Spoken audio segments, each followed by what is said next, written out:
Let's talk about one of the single most important financial milestones out there. It's one that can do a lot more than just boost your bank account. It can actually literally rewire your brain when it comes to money. And no, it's not about hitting your first 100,000 or even 10,000. It's all about the first $5,000 you save. And we're going to break down exactly why that number is so powerful. Seriously, does this sound familiar? You work so hard, you finally get a little bit ahead, you've scraped together a couple $1,000, and then, bam, life happens. The car starts making that noise, your laptop gives up the ghost, and just like that, poof, the money you were so proud of is gone. You're right back at zero. It is exhausting, and it can really make you feel like you're just failing at this whole money thing. But here's the thing, and this is so important. You are not bad with money. You're just stuck in a phase that pretty much everyone goes through at some point. It's a mental state, it's a trap, and it's called scarcity mode. And today, we're going to talk about the key to getting out of it for good.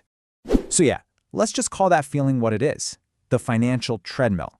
And there's a very, very real reason why getting ahead feels absolutely impossible when you're stuck running on it. And if you feel this way, look, you are so far from being alone. Data from the Federal Reserve shows that nearly 40% of Americans couldn't cover a simple $400 emergency with cash. They'd have to borrow it, sell something, or put it on a credit card. This isn't some personal flaw. It's a massive financial fragility that a huge number of people are dealing with. But this is where things get really interesting. It isn't just about the numbers in your bank account. The real problem is what those low numbers do to your mind. It's time to talk about your brain on scarcity and how that financial stress fundamentally changes the decisions you make. So what is scarcity mode? Well, it's basically your brain going into full-on survival mode. It senses that you don't have enough resources, so it becomes hyper-focused on the immediate threats, like the next bill or making it to the next paycheck. This eats up all your mental bandwidth, which makes it incredibly difficult to even think about, let alone plan for, the long term. You can literally see the difference here. When you're stressed about money, your brain's fear center, that's the amygdala, is working overtime. It's pumping out the stress hormone cortisol, which messes with your prefrontal cortex. That's the part of your brain that's like the CEO, the one in charge of good planning. You're forced to make panicked, short-term choices just to get by.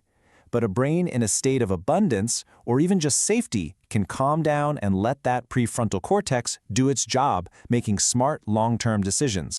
So, how do we flip that switch? How do we go from panicked to prepared? Well, this brings us to the solution, the $5,000 safety net. This is the specific, tangible milestone that can physically move your brain from a state of scarcity to one of safety. Okay, I know what you're thinking. Why 5,000? That sounds totally arbitrary. And that's a fair question. Why not an easier goal like $1,000 or a much bigger one like 10,000?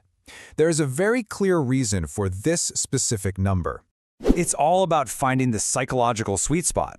You see, $1,000 is a great start, don't get me wrong, but it's a pretty thin buffer. One bad emergency can wipe it out and you're right back in panic mode.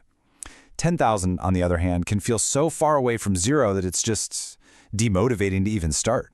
5,000 is the perfect balance. It's substantial enough to matter, but it's also achievable. And here's the proof in the numbers. Just look at the median cost for some common financial surprises. A big car repair or some emergency dental work can easily blow past $1,000. But a $5,000 fund? It can absorb one of these hits and still leave you with a solid foundation. It can handle a major shock without sending you back to square one, and that is the critical difference. But this is where it gets really powerful. This safety net does more than just help you survive a financial hit. It creates brand new possibilities. This is where a feeling of safety creates real-world opportunity. I want you to think of your $5,000 as a cognitive shield. It's a signal to your brain's fear center to just stand down. It quiets that constant low-level hum of financial anxiety, which frees up your mind to actually think clearly and spot opportunities you were completely blind to before. And this pays off in so many ways. I call it the I am safe dividend. All of a sudden, you have the breathing room to say yes to that career course. You have the cash on hand to buy a used fridge and save hundreds. You can confidently choose a higher insurance deductible, which lowers your monthly bills because you know you can cover it if you have to.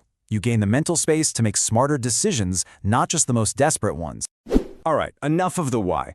Let's get practical. How do you actually build this shield? Here is your three-phase plan, a real, actionable path to getting to that $5,000.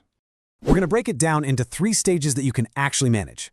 First up is the $1,000 sprint, which is all about building momentum. Second is the consistent climb, to build the habit. And third, the fortification, to lock it all in and start building your future.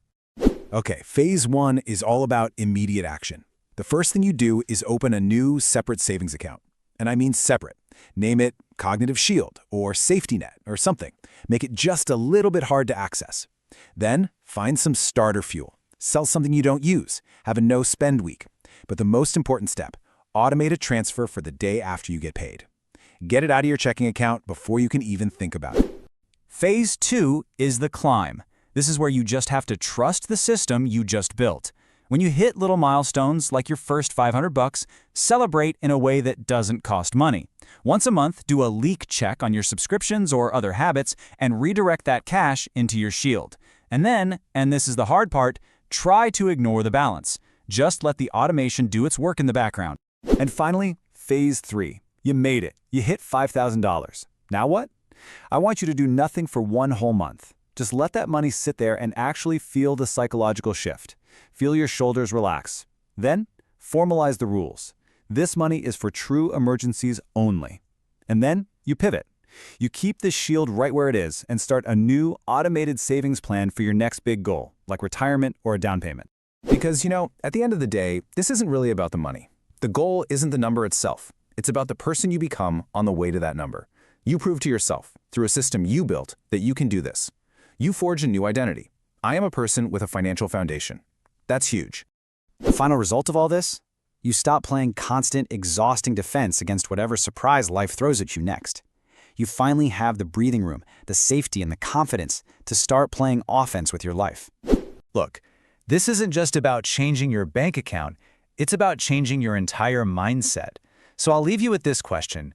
Looking at the plan we just laid out, what is the one single first step you'll take today to start building your own cognitive shield?